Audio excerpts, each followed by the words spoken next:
The kick's power comes from the torque generated by the rotation of the hips. It's the same principle that cracks a whip.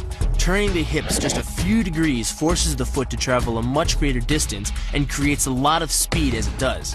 The longer the leg and quicker the rotation, the faster the kick. And unlike karate, Muay Thai fighters are also taught to strike with the hard bone of the shin. A Muay Thai kick can generate roughly the same force as a baseball bat, enough to crack a rib or a leg. Basically, it works like a point of a knife.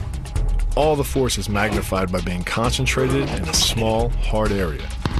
Even if the elbow doesn't deliver a knockout, it will almost always leave a nasty cut and often end the fight. It's not the arms, but the legs that drive our fists. Like a piston, the explosive power of the legs is capable of generating hundreds of pounds of force, all to a very vulnerable area, the soft underside of the opponent's jaw. Like the Hanuman move, the flying knee relies on the explosive power of the legs.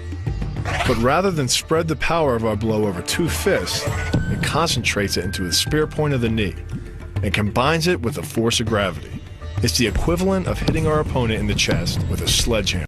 The hyperextension of the elbow, created by pulling back on the locked arm, virtually ensures that he will be taken down. The knee strike to the wrist dislodges the knife and further loads the elbow and shoulder. The technique can easily result in damage to the elbow joint, the tendons of the rotator cuff, or even a broken arm. The key to this move is turning your opponent's lower arm into a lever. By grabbing his arm during the initial attack, you set up the lever such that direct loading to his elbow joint is achieved. Once the elbow is locked and loaded, you can pull a much heavier opponent off balance by simply lowering your center of weight. With practice, the ninja can hit his intended target from distances as great as 45 feet. At impact, that's more powerful than a Major League Baseball pitch. This move is more about timing and precision than power.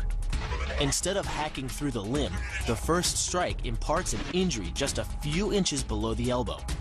The sword's razor-sharp blade easily slices through the soft tissue of the attacker's arm.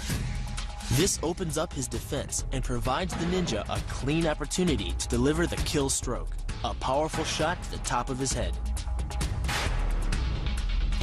The move works by using your opponent's own body weight against him. The first strike can land at speeds greater than 20 miles per hour and can stun your opponent with the same injury-producing energy as dropping a bowling ball from over 11 feet onto his torso. By using his arm as a lever in conjunction with the leg sweep, you drive your opponent to the ground. Once he is on the ground, you follow up with a devastating strike to his face. The secret to the move is wrist control. By rotating your opponent's wrist to the maximum extent of its range of motion, the bones of the wrist lock against the bones of the forearm and make it impossible to bring the strong muscles of the upper arm to bear. Then, you can pull your opponent off balance and into a potent knee strike.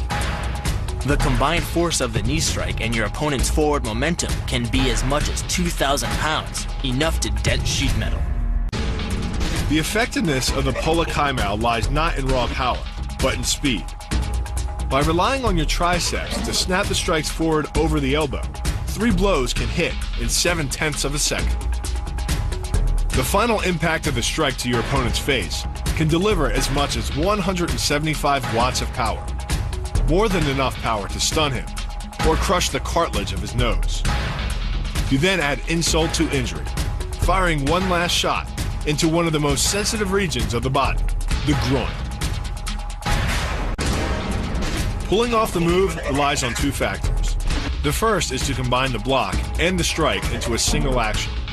This reduces the time your opponent has to respond to just 1/10 of a second. But the real focus is to aim your strike at the throat.